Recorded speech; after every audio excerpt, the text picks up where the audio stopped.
Welcome everybody. We have quite a good number of participants on there. Can we just make sure people can hear us? There are a number I know that have been on the system with us recently, so there we are. Hi Owen. Excellent, great stuff. So we're going to work on the basis that people can indeed hear us. My name is Owen Kenny, and with me we have Renate. Renate, do you want to say hi there? Make sure we have your mic. Yes, good morning everybody. I hope you can hear me. Great stuff. Cool. Can indeed. Okay, so welcome to a joint effort between Pulse Club Ballinasloe and Grow Remote Ballinasloe chapter of SAME. Given the times that are upon us, this is our first virtual effort at having meetings and trying to deliver some value to our members. So you're all very, very welcome. We weren't sure how many people would be able to participate or get on, so it's good to see that we're in double digits and reasonably high double digits, which is nice. Okay, so to get to it, this is a webinar. Just for the teams that we're in, it's good to explain it. The difference between a webinar and an online virtual meeting is that a webinar, we have nominated people who can speak to the wider audience. And in our case, that is both Renate and I. Obviously, a meeting with this many people, we're at 35 plus now, would get very messy with everybody talking over each other. So we felt it was appropriate to have a webinar at this point and tell you about the different tools and different things that are available for remote working. Know that you can, of course, have a meeting yourselves to do various different things where people can interact as if they were around the same table too. So that's just the difference between that. The tool we're on is Zoom. It's one of the more popular tools worldwide, that and Microsoft Teams and a number of others we will talk through later on. But yeah, you're all on Zoom, so welcome. It's quite a good tool and one of the better ones out there.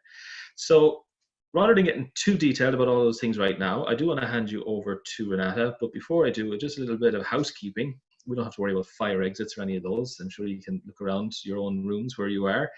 But we do need to talk about the tool itself. So on Zoom, at the bottom of your screen, you'll see one button that says Q&A, and you'll see another one that says Chat.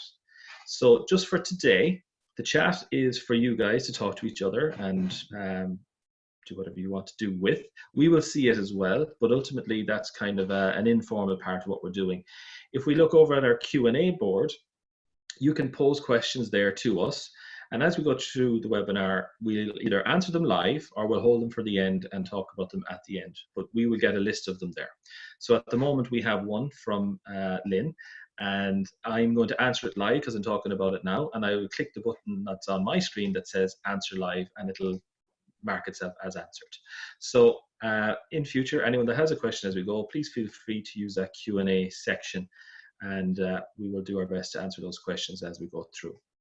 Okay, so without further ado, I'm going to hand you over to Renate to kickstart the session. I'm going to stay on camera, but I'm going to mute my microphone, and we will talk to you all soon. Okay, over to you, Renate. That's great. Thank you very much, Owen, and welcome to everybody. What I'm going to talk to you about is setting up remote working. So for companies who may be in the situation now where we're going through these very, very strange times indeed, you may never have thought about remote working for your teams, your employees, or for yourself. This might be the first time you're coming to it.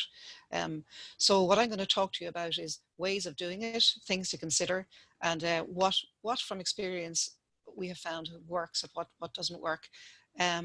So I'm going to start to share my screen with you. So just bear with me now for a moment.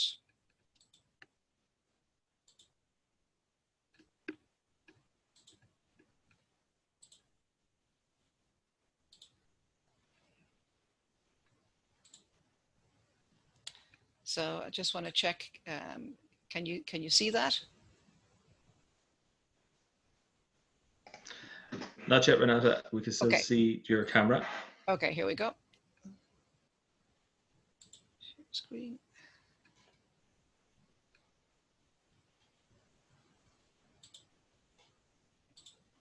Yeah, so it should be coming up now. Yes, we have you now. Great. Okay, super. Okay, so again, a joint initiative from the Pulse Club and Grow Remote. And And yeah, we're here in Ballinasloe, and it's great that we're here in our own homes. I'm sure you're all the same, or maybe you're in an office, and we're able to communicate and have this as if we were going down the road. So again, talking about Grow Remote, so I'm involved with the Grow Remote community since the end of 2018. And Grow Remote has got networks all across Ireland and indeed further afield now in the likes of Portugal, some in the States as well. And what we do is connecting individuals, companies, and communities. Our main ethos really is to drive business within communities and to have our folks being able to remain here and have good sustainable careers in Ballinasloe. So that's what we do, and it's great to be part of this today. So just a couple of terms for people about what is remote work and thinking about operating your business remotely. How are you going to go about doing it? So I'm going to talk to you about what remote work is, what it means for organizations and communities, and also what considerations you need to have when you are setting up a team. Basically, in its simplest terms, it's an arrangement whereby employees, they don't have to commute to a central place of work. So thinking about the everyday work activities that people do, and can they be managed remotely, or do you actually need to have a physical presence to do it? People will do that from home or working in a co-working hub, which today obviously is not a viable option, but really not having to travel to that place of work.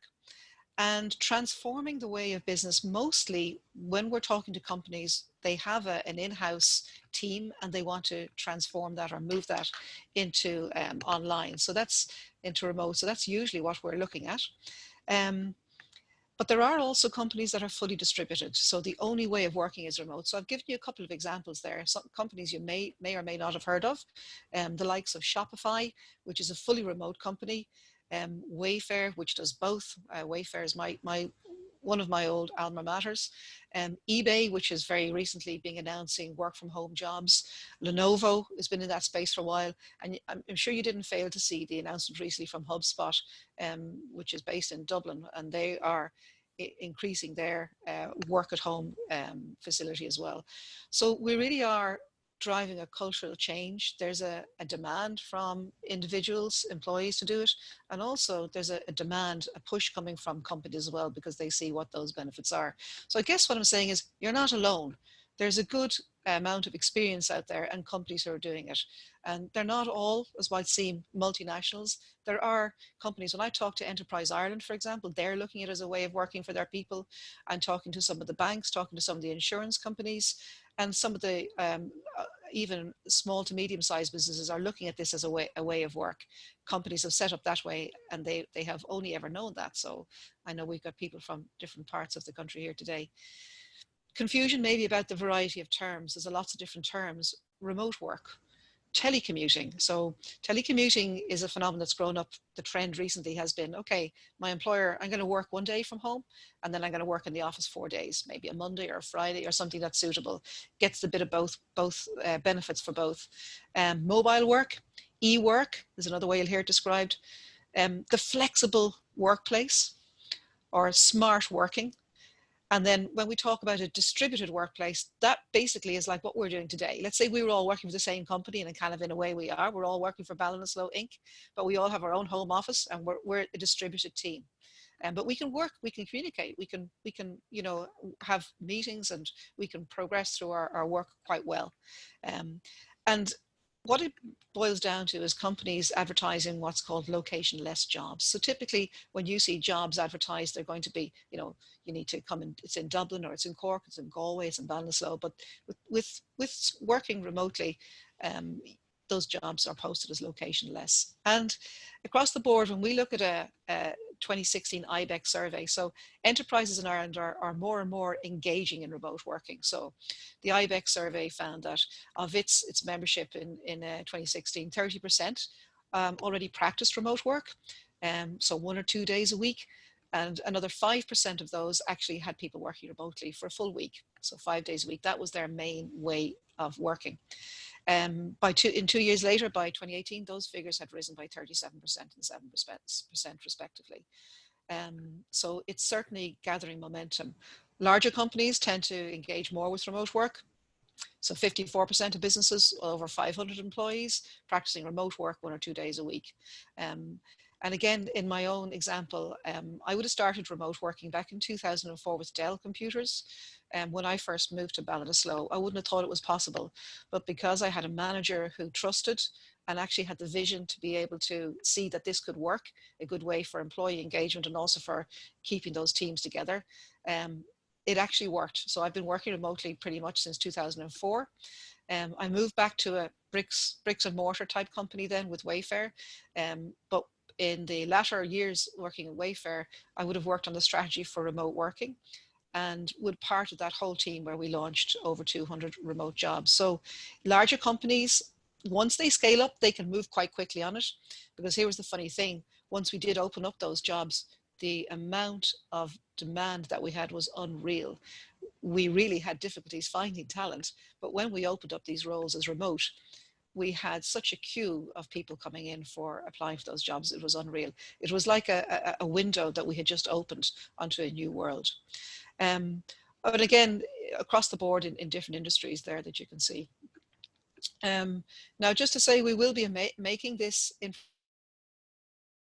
information available later on, so you will be able to go through it at your leisure. So there's a lot of detail in it, so be able to pick and choose those things as you go through it in your own time. But in the normal run of events, as you're working out your business plan and you're looking for the next 1 year, 2 years, 3 years, you're going to be figuring out what your vision is and how you're going to run your business. So the ideal way of establishing a remote operation is in that fashion. So you're doing just part of your overall business plan and you are working towards it. So when you're doing that, you're thinking about what's your context for deploying remote. So it could be scaling, that you may be running out of office space, so you may need to employ more people. It may be just being able to find that talent, because people are kind of picky and choosy a little bit about where they want to live as well. So it may open up that world to you. There's the demand from employees. So we are looking for a different kind of lifestyle today. So we are looking for more that community lifestyle where I don't need to spend an hour and a half in my car commuting. We're all aware of the carbon footprint and just the toll that takes on our own physical health, stress and well-being. 15% productivity improvement is what we see when working remotely. So when it's fully deployed, it's deployed with all the bells and whistles. So definitely that's another benefit that people see. And also in terms of business continuity and flexibility. Now, we come to today where we're at, and all of those nice, neat boxes in a row that we'd like to be able to deploy go out the window. We're in crisis management. This is an unforeseen event. And we're looking to see how we can set this up fast with COVID-19.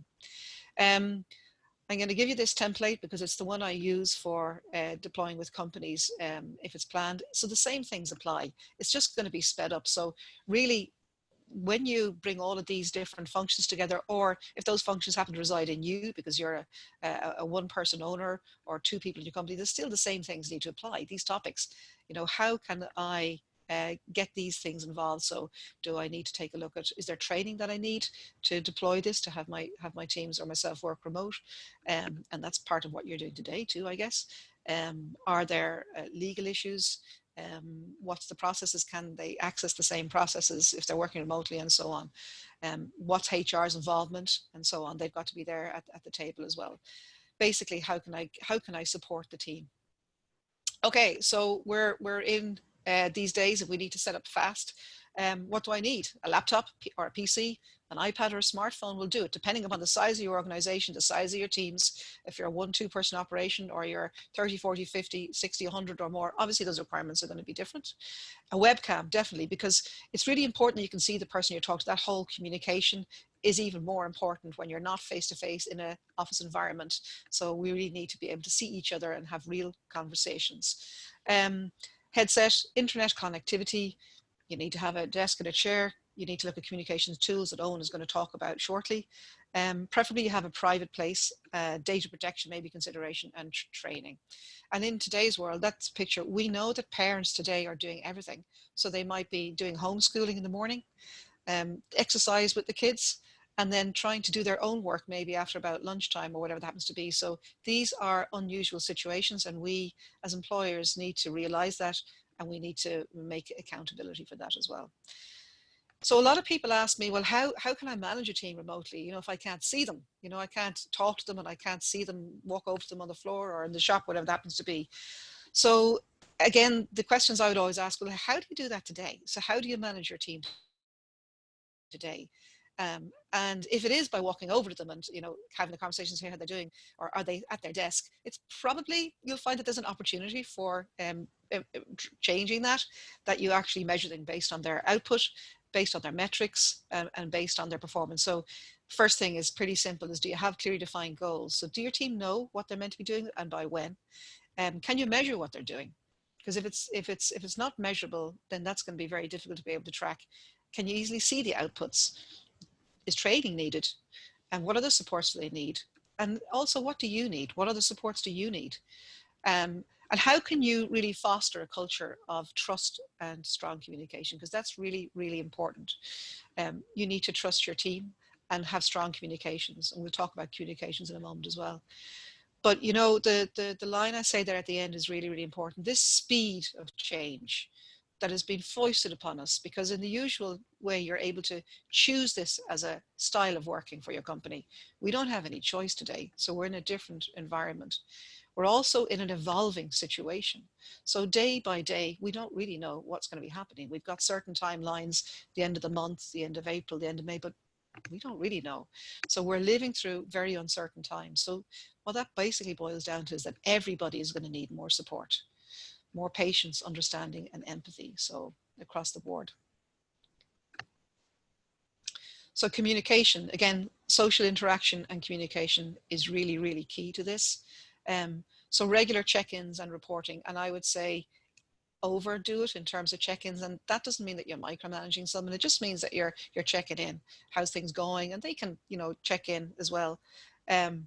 Making sure that, as I said earlier, that you have got good goals and targets so your team know what they're meant to be spending their time on. So if you're kind of worried, okay, well, is Renate getting up now to throw on a load of washing, or is she taking another 5 minutes out in the garden, or what's she going to do? You're not going to be able to concentrate either, because you're going to be all the time wanting to check back. What are you doing now? What are you doing next? You haven't done it. So you really need to give people space. Remember, you've hired these people, you've trained these people. People want to work in terms of being able to deliver service.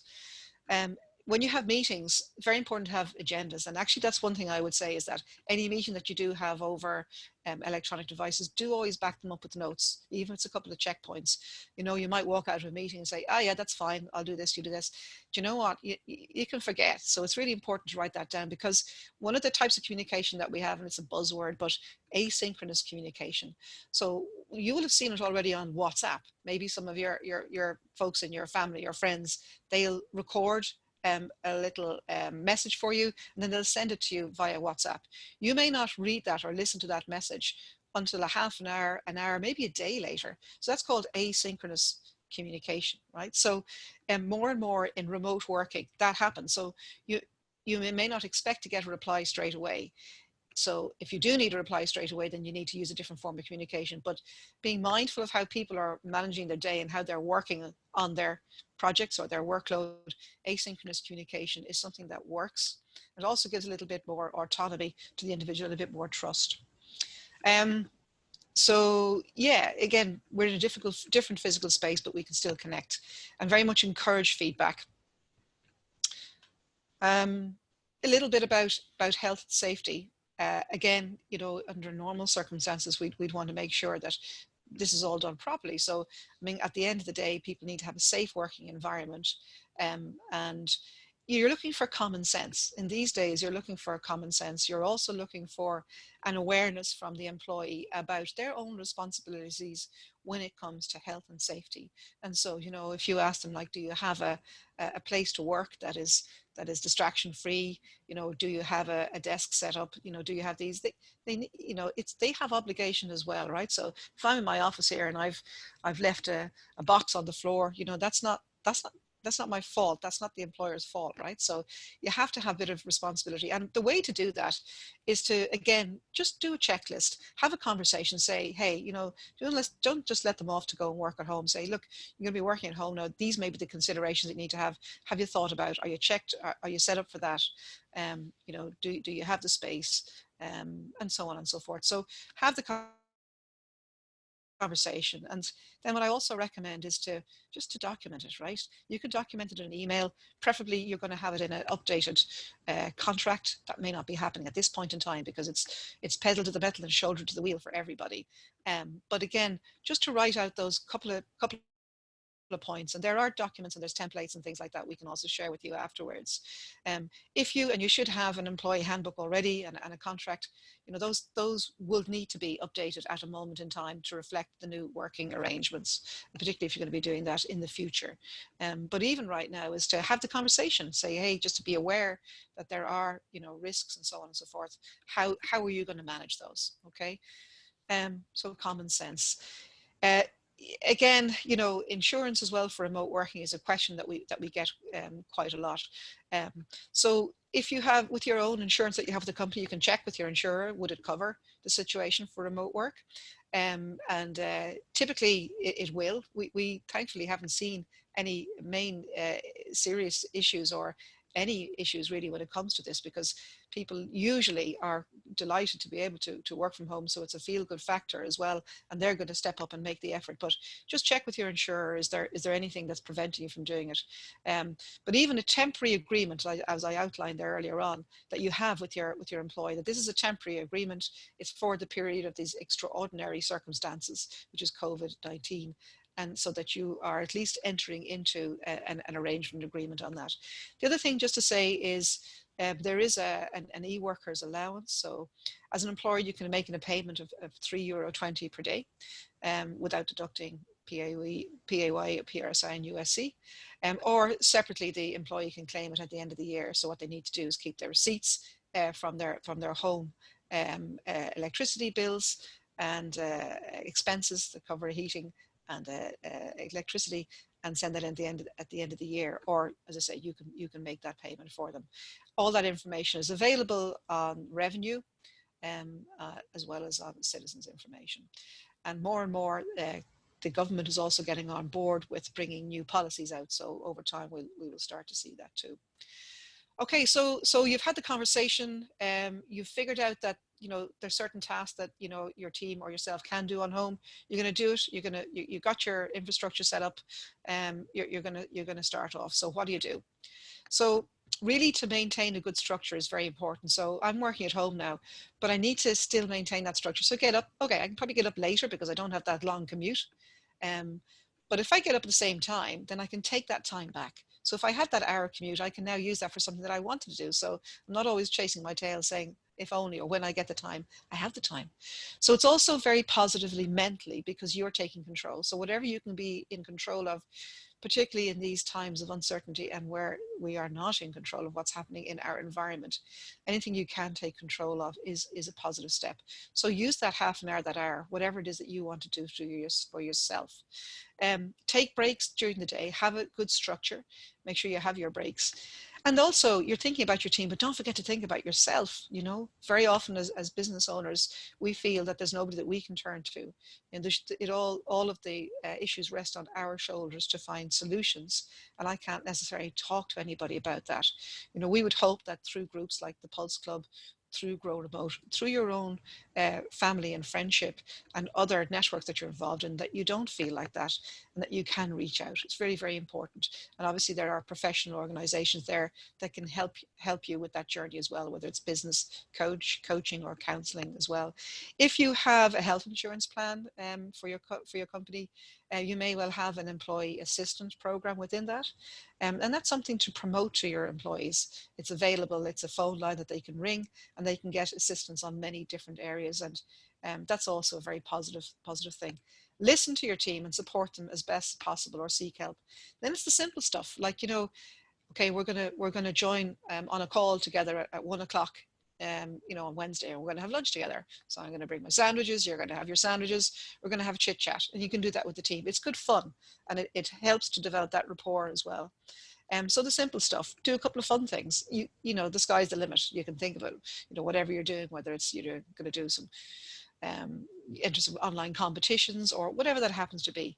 And really about communication, trust, and connect. If I leave you with those three words when it comes to the motivation of wellness: is communicate, trust your team, and connect. Everything else kind of falls from that. Okay, we've gone through it. So just a quick little checklist again. Have you got the hardware in place? Have you got the software in place? So, how are you going to be able to access what you need to do?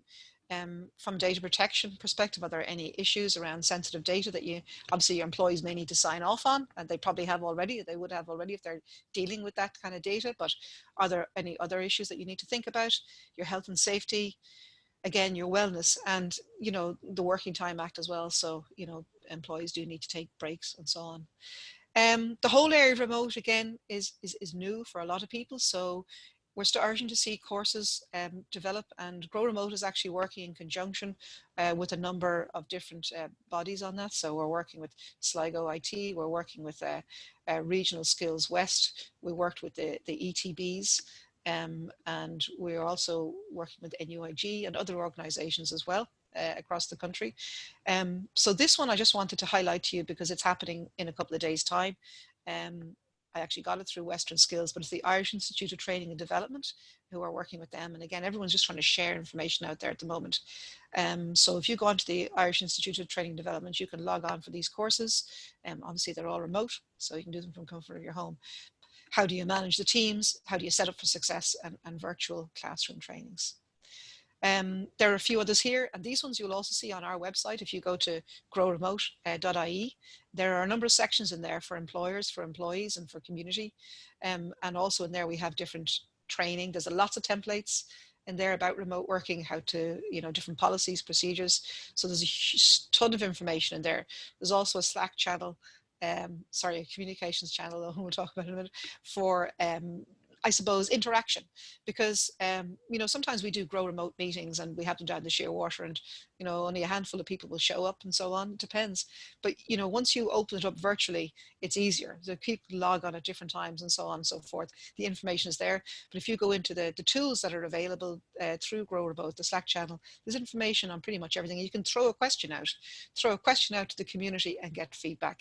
Likewise, on the Ballinasloe chapter that we have it set up on ChangeX, which again you'll see when you go into the website, is another method of communicating locally, because it's how we can do stuff locally, how we can help each other locally. Okay, and at this point I'm going to hand over to Owen. Thank you, Renate. Fantastic work so far. Just at this point, maybe we'll just throw open any Q&A. There's been one or two that came and went, and we've answered them as we go. Does anyone have any specific questions at this point? I see one here from a team member of our own about home working and with families around and things like that. Renate, do you want to comment around that, or should I?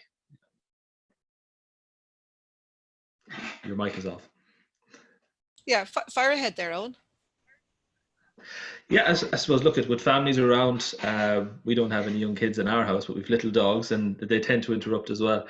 I think, when you're home working, you try and set up as a work environment as best as you can. But as with any work environment, you're dealing with the surrounding area as it comes on the day.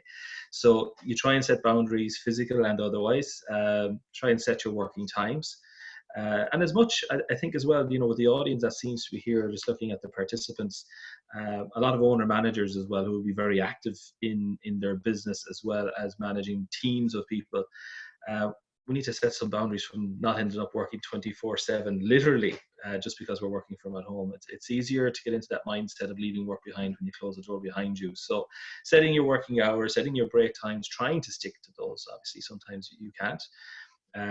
Closed door policy, and when kids do come in, or when dogs do come in, or wives or husbands or partners, whatever, it's a brief interruption, and try and just be a little bit disciplined around that. And I think it works quite well.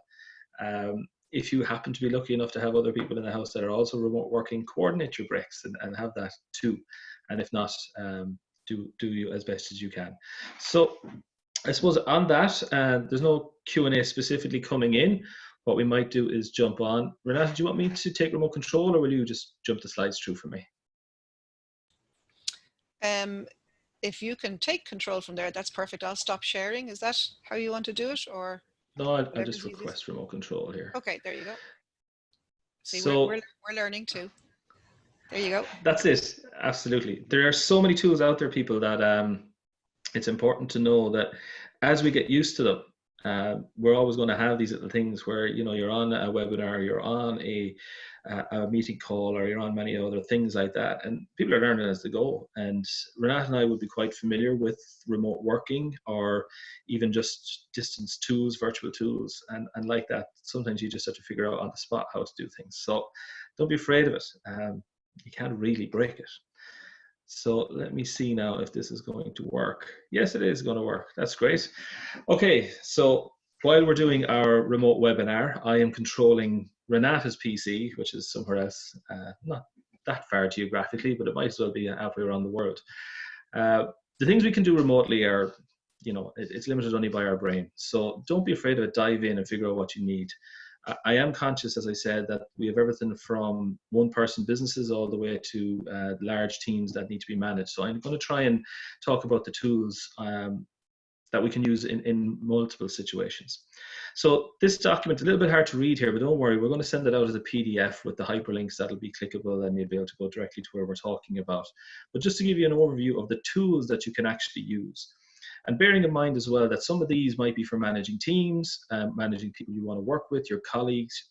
You can also expand these to work with your suppliers, and potentially even to deliver services to your clients. So depending on your business, there's certain things that you can do remotely the same way as you would have done in person. And these tools are also very important to think about, as you might just completely pivot your business model. So obviously, if you're in the service or retail areas, it's more difficult to pivot into remote working and home working, but it is possible to do certain amounts of it. So these tools might help. Okay, so down the left, we have some of the more common tools, and across the top, we have areas of what they actually do. So what can you do with these things? Well, we're having a web conference. So that is where one or two or maybe three people will present to a wider audience. And there isn't a huge amount of those, but they do exist. And the two that we have on our list here are Zoom, Slido, and Microsoft Teams, which isn't great for it. So I took off the little thumbs up on that. But they are there. And Slido is the best free option. Zoom has a free option, and then it gets paid. So on that point, I would like to point out that all of the tools here that we have presented are free to start. And I think most companies that we would be dealing with on this webinar today would fit into the free profile for most of these. And as you find them and use them and get used to them and enjoy them, you may decide to upgrade to more functionality. But as we said, given the times we're in, we decided to focus on free for now. So what are they? Google Hangouts. Google Hangouts is very similar to WhatsApp video calling, or a number of those video chats where you can have meetings with 4 or 5 people, 1 or 2 people even, and just have chats back and forth. It's very good for instant messaging as well. And you can share documents and links through it, very similar to WhatsApp that you might be familiar with. Google Drive.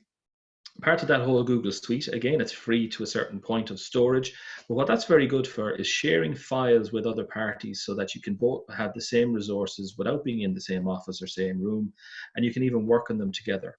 Now, working on them together requires you to use something like Google Docs. Google Docs is, you'll have your Word, your Excel, your PowerPoint documents, they're all in one single location, and multiple people within your team or your customers or your suppliers can work on those documents too at the same time. Very good for remote working. And if you combine that with the likes of Google Hangouts or other tools, you can actually edit them at the same time while talking to each other, and you may as well be sitting around the same table doing the work on those. It's very, very interesting. So that Google suite all works very well together. Now, one caveat, it does make it more complicated, but just so you know, Google can actually work with Hangouts and Drive very, very seamlessly, but you can also store your Microsoft Word and Excel and otherwise in there and use Hangouts to discuss them and talk to them. So there is an element of blending across all of these different tools. You don't have to stay within the brand that we're talking about.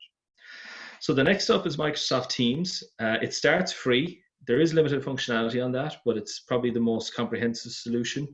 It has, well, along with Slack, which we'll talk about in a few minutes.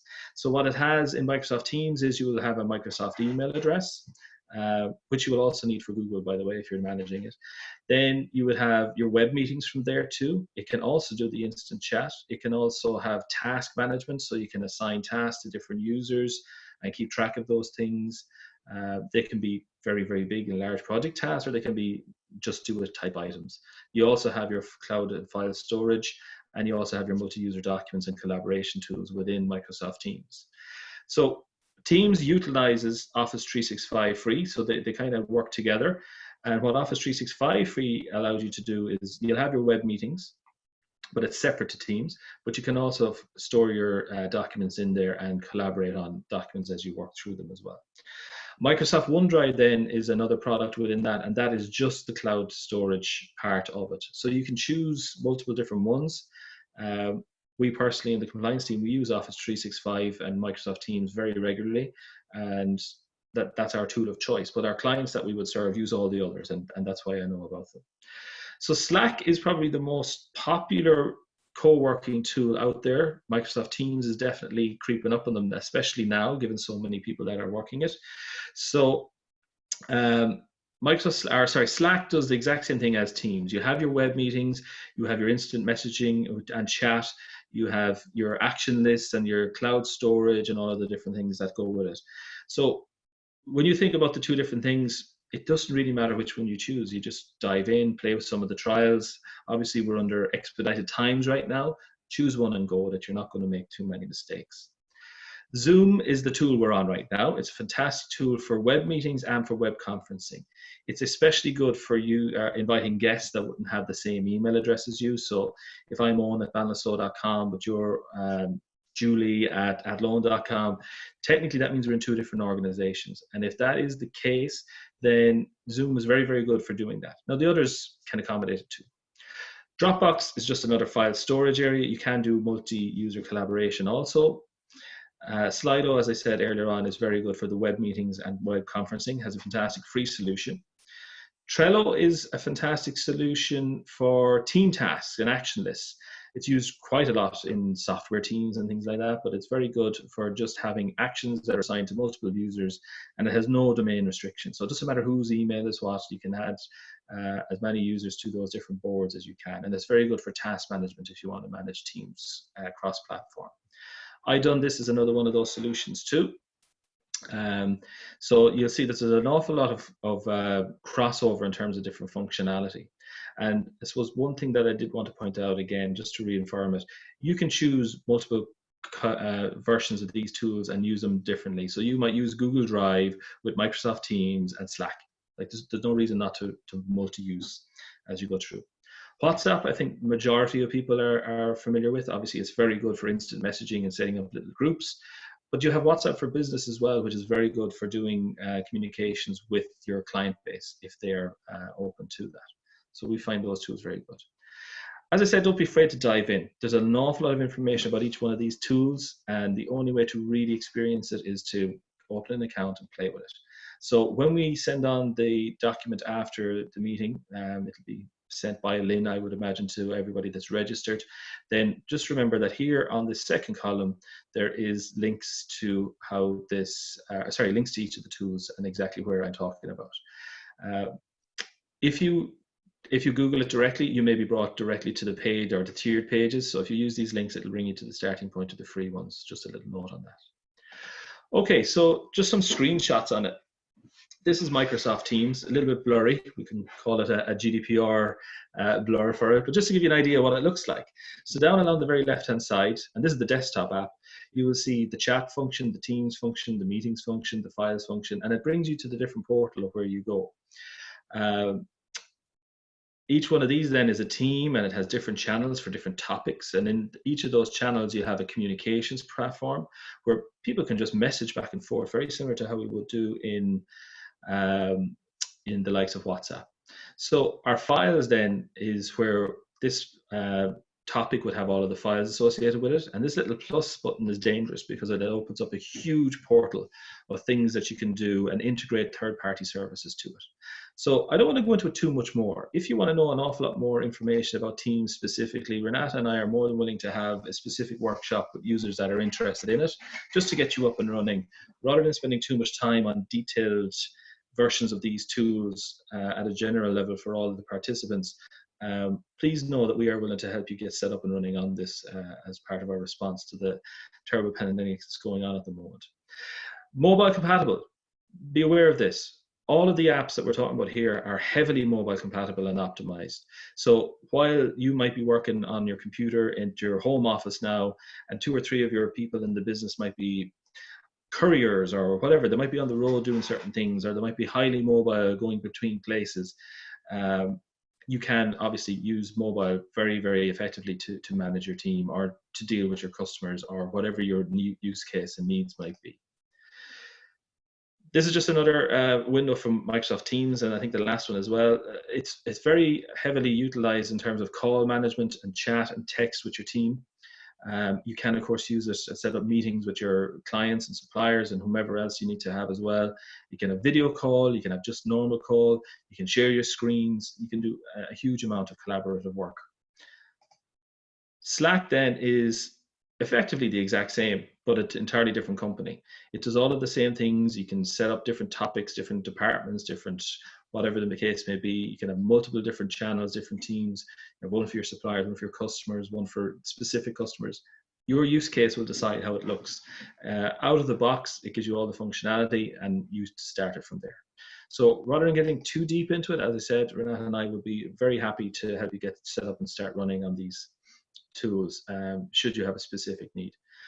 Again, mobile compatible and heavily optimized for that, so it's very good to use across teams that are mobile. Okay, I'm going to hand back to Renate just to follow up on the tools. As we said, we're going to send that out and send the links. The only thing I can say to you, having worked with all of these tools myself, both either in our business or across our clients, the only way to change is to start. And an awful lot of our businesses are very heavily impacted right now. Personally, I haven't left my home office in about 2 weeks. And last year I did something like 50,000 kilometers visiting clients and doing project work on site. And I haven't had a day off yet. So we can all pivot and we can all get more work done than we might think if we just change our perspective a little bit and try and think outside the box.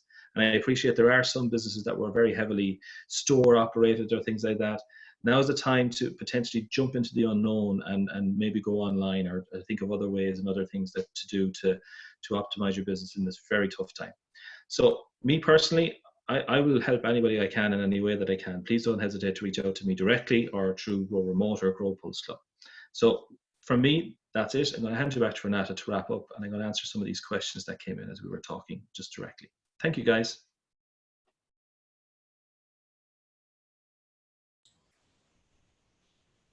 Okay, so you can hear me again now? Great. So just again, finally, I think we've covered the main content that we wanted to deliver to you today. Again, it's really an overview. It's a high-level overview to give you a steer as to where to start, what things to look at, and what things to get started with.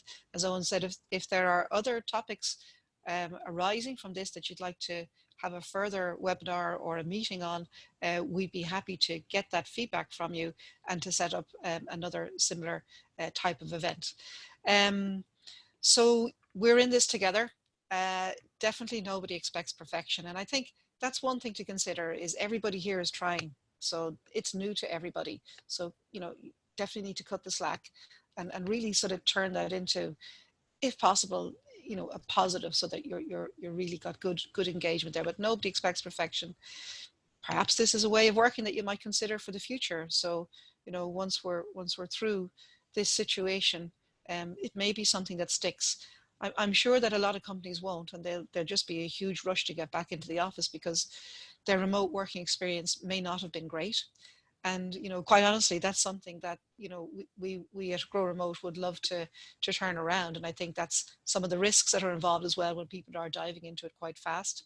And that's totally understandable. But if we were able to get even 10% of those companies back where they're working remote, just imagine what that would do for communities like ours. As Owen said, things change, pivot where it's possible to pivot. And that old expression, that necessity is the mother of invention. Sometimes it's amazing when you actually challenge yourself as to what you can come up with, how creative you can be, and whether that's getting together with others to help to spark those ideas, or just looking at things from a different perspective. So we still need, where we can, are we in a position still to be able to provide service and support to our customers, thinking about what our customer situation are as now as well. So that needs to change, and there may not be, right? So it's very realistic, but there may be ideas. And just to leave you with a couple of examples of things that we've seen, and you've all seen them too, but just to reiterate, click and collect. So we're seeing some companies looking to start that up now. Now is probably a good time to do it, right? So these things that you're putting on the long finger, maybe now is the time to do it. Getting upskilled in training is something that you may have always wanted to do, but you didn't have the time.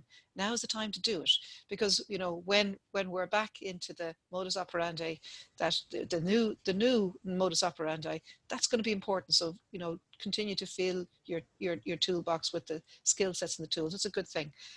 Delivering online, look, it's happening. We know that the retail outlets and the main supermarkets are completely inundated, and they're so overflowing with so many. But we're small town. Are there niche areas there that we could deliver? Are there things that we can deliver to our customers? And we're starting to see some of that. Learning online is huge, and a little bit like what we're doing today and some of the online courses that we sent to you. But also we can see some of that learning online, whether it's learning our schools, right? All of our children, those of us who have children, they're on the internet now doing learning online, right? This whole idea of homeschooling, I know, is something that a lot of people may want to look at in a different light after all of this. But learning online, so whether it's for primary, secondary, third level, and so on, that's also huge. People putting up videos and small tutorials, and whether they're there's different types of media that people are using today to obviously get in contact with the right demographics and so on and so forth. So, but YouTube and WhatsApp and Facebook is still huge. So there's lots of information out there. So yeah, training online, music lessons online, counseling services online. Is that a thing? And think about it, because we have a lot of people at home, that ability to have a confidential conversation with somebody from your home. Honestly, I think that's going to be really, really important. So music, training, learning, what can you do? What can you do that's different? And then a different approach is the final one that sort of comes to mind is, Irish distillers, how they've pivoted and how they are now manufacturing hand sanitizer. Obviously, there's a scarcity of hand sanitizer. You can't get it for love nor money, but they're pivoting, and as are other companies as well. So look, it's not to say that these are going to be solutions for everybody, far from it, but just to sort of maybe inspire and have a think about a couple of ideas how there might be innovative ways. We're talking today about innovative ways of managing your business, your teams, your employees, and how you work yourself. Now, what innovative ways are there out there that we can think of to grow our business, or to sustain our business, or to provide, at least to provide service where we can, where it is possible at this time? Okay, so thank you very much. That's the main topics really, just to go over. So I guess, Owen, we do have a couple of minutes if there are any other questions. Yes, indeed. So there have been some coming in there. Just to answer some of the more common ones. You're fantastic, Renate. That's one of the common themes, by the way. So a lot of people saying thank you to your work. Okay, so one of the most common ones, we're going to make all of these resources available. The video is going to be put up somewhere, somehow. We didn't think this all the way through. We just wanted to get it done. So we will get it out there. We have some documentation. Obviously, some of it was in the slides. We'll send that on too. So yeah, there will be an info pack that goes out after the fact. People are asking, can they present it and put it up places later as well? Then yes, this isn't proprietary. We've all agreed that earlier on. As many people as we can help with this, the better. So we'll probably post it either on the Post Club or Grow Remote, or both, as a primary repository, and people can link back to there or share it or whatever. So no issues with any of those things. One question that I've been asked to ask is, seems as we still have our 40 participants plus on here at the moment, can you suggest to us what areas you would like to go next, or what workshops you'd like us to do specifically in smaller teams where we have it interactive rather than a webinar, or webinars of very specific topics? If you could give us those things either now or, and I do this all the time, poor Lynn, either via Lynn at the Post Club at ballinasloenterprisecentre.ie or info@theballinasloenterprisecentre.ie. That'd be great after the fact. Joe has asked a question here about the WhatsApp for Business. So WhatsApp for Business, yes, it technically does require a separate phone. However, I have seen people hack it and not need a separate phone number by having a separate account on your phone. So you can log into one or the other. Now, the problem there, of course, is you'll only be logged into one account at any given time. I do know the various different mobile phone companies have data-only plans, things like that, with a separate phone number. So if you have one of those phones that can have multiple SIM cards in it, you can accommodate both there very easily. Dive in, as I said, just log on and get it set up. This may well have changed as well, so we don't have all the answers. One of the things I would suggest is just try and sign up with the likes of WhatsApp for Business with your personal WhatsApp number and see does it work. If not, reach back out to us and see what we can do. Just dismissing some of the thanks, there's lots of those. Anne was asking about retail during a short time and things like that. Okay, we don't have answers in terms of those very difficult short-term questions where businesses aren't currently set up, but their entire business has been shut down due to government demand and ultimately because of this COVID-19. So while there are going to be times where, and the following couple of weeks, where you're not optimized to go on e-commerce, I don't suggest for a second that that's a reason not to do it. Okay, there's government supports there via Wayfair and others in terms of making sure that the business survives and to keep people going as we go through. But even if it is a case that you'll be back up and running in your brick and mortar shop by the time that you would get your e-commerce up and running, that's not a reason not to do it. It's a reason to do it, to make sure that the next time you're better prepared. It'll add a new source of revenue to the business. And ultimately, these very difficult questions are coming through purely because the world was not prepared for this type of pandemic. So now that we are confined in a lot of cases, take a step back for a day or two. Don't do anything.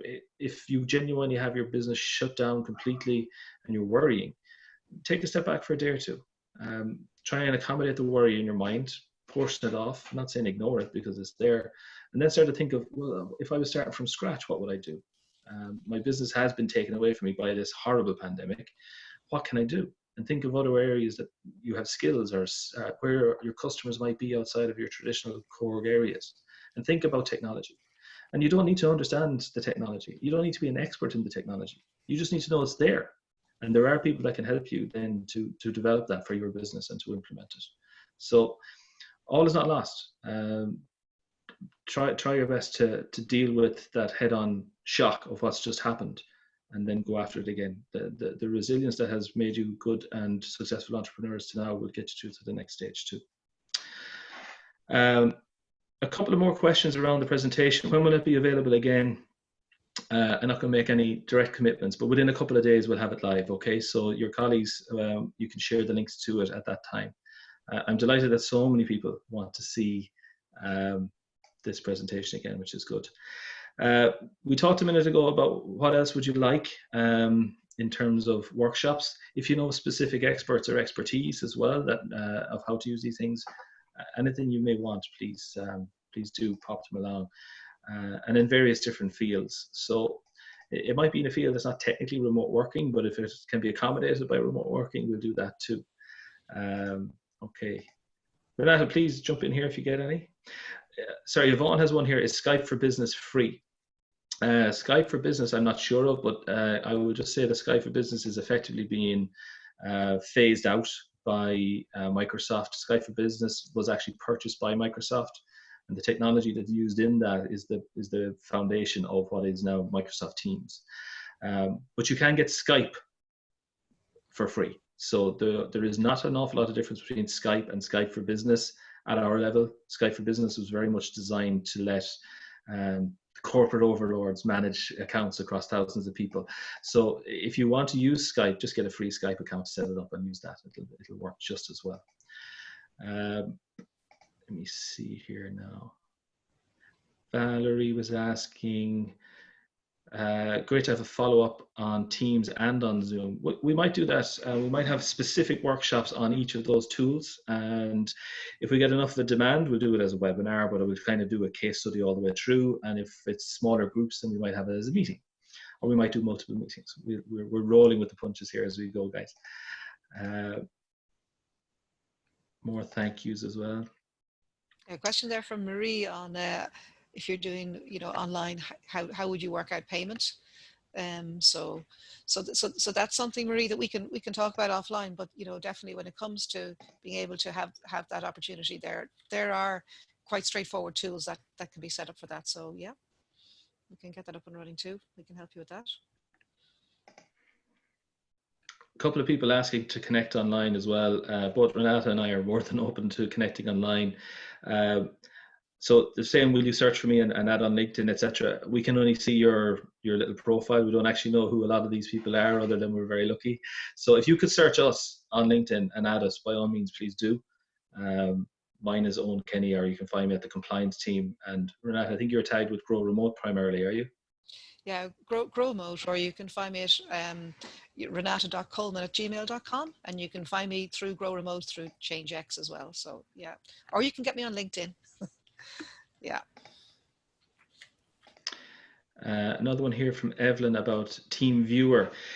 TeamViewer is one of those tools that was originally set up to allow IT guys to remotely control PCs and do good work, and they've broadened it out a bit to do things like teleconferencing and file sharing.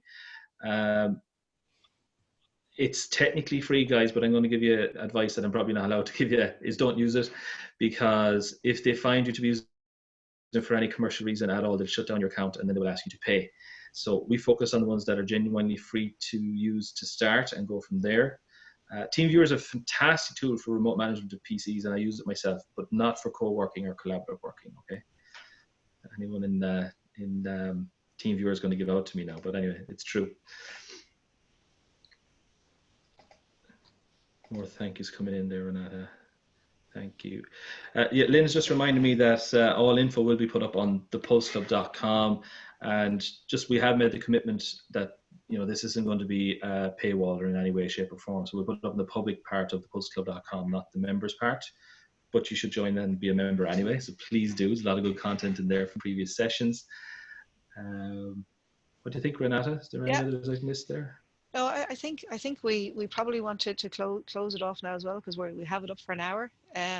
But again, it's great to see the feedback. If there are any other sessions that you'd like to do, let's do this. And this time might work because it's kind of lunchtime. We're trying to figure out what time would be good. So, or we can do it in the evenings. But definitely, we'll take that feedback and we can propose some of those other sessions as well. So, yeah, no, I think that would be good. And as Owen said, we will have this available. We'll have the recording. And thank you for some of the links as well, and the information that's come through on the chat about free training and where that's also being provided. But I think that's helpful. We can all help each other if we can find out what's out there. And there is a huge amount of information and resources that are available that are for free, so sharing as well, which is really, really important at this time. So that we look after each other, we support each other.